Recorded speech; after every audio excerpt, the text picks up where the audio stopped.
La recherche à moindre coût, comme vous allez le voir, ça ressemble un petit peu à une recherche en largeur, sauf qu'on va faire notre choix de nœuds à explorer de manière un peu plus intelligente pour essayer de toujours garder nos nœuds explorés les chemins les moins coûteux. Donc l'algorithme, c'est essentiellement celui de la recherche générique. Donc à la frontière, chaque fois qu'on fait l'expansion d'un nœud, on y ajoute ici les nœuds qui sont voisins du nœud actuel, okay, toujours en s'assurant que les états qui correspondent à ce nœud-là n'ont pas déjà été visités. Mais avant de continuer notre boucle, on fait un petit truc ici, on va trier les nœuds de la frontière de manière à ce que le premier nœud de la liste soit celui dont le coût total pour se rendre de l'état initial à l'état correspondant à ce nœud-là soit le plus petit. Pour voir ça, reprenons notre exemple.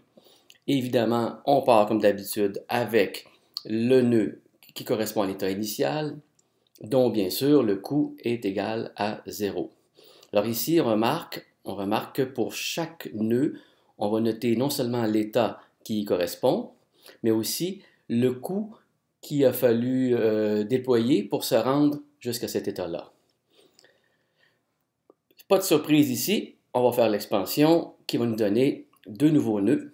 Un correspond à l'état A et un correspond à l'état C, mais on remarque ici que le coût n'est pas le même. Pour aller à l'état C, le coût est de 5 et pour aller à l'état A, le coût est de 10. Donc notre frontière va refléter ça puisque le premier nœud sera celui dont le coût est le plus bas.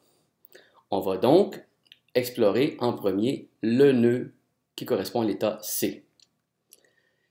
Ça nous donne ici un seul état successeur, qui est le nœud qui correspond à l'état D ici.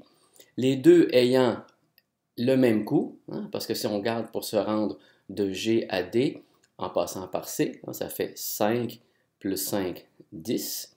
Donc le coût total pour aller à D en passant par C est de 10, et le coût pour aller à A directement de G est de 10.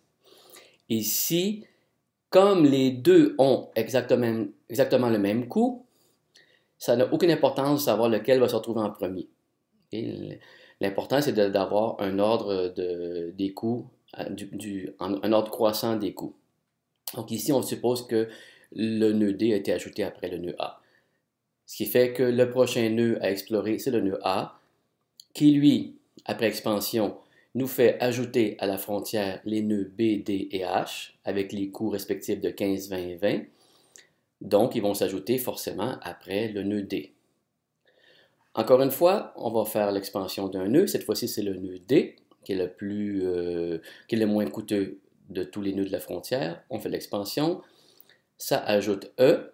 Alors, comme E et B ont le même coût et le plus bas, alors les deux se retrouvent en premier. Ici, encore une fois, je répète, on n'a aucune idée de quel nœud se retrouverait en premier. Ici, j'ai mis B avant E, mais on aurait pu avoir E avant B. Alors ici, on va retirer le nœud B, encore une fois, avec l'expansion, puisqu'on n'a toujours pas atteint notre état final, ce qui ajoute F, qui a un coût de 20.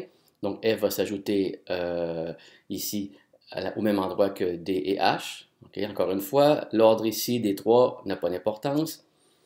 On va extraire le nœud E de la frontière, c'est pas le nœud but, donc on fait l'expansion. Et là, ça nous donne un nouveau nœud qui est K, qui a un coût de 25, qui est beaucoup plus élevé que les autres. Il va donc s'ajouter à la fin de notre frontière ici. Notre premier nœud de la frontière, c'est D. On en fait l'expansion. Mais comme D nous ramènerait à E ou à G, qui sont déjà des nœuds qui ont été visités, on n'a rien ajouté dans la frontière ici. On va passer maintenant à H, qui lui nous amène dans l'expansion K. Okay. H pourrait aussi nous amener à B, mais il n'a pas été ajouté puisque B fait partie des nœuds visités. Et cette instance-là de l'état K est ajoutée après l'autre nœud qu'on avait ici, parce que son coût est plus élevé.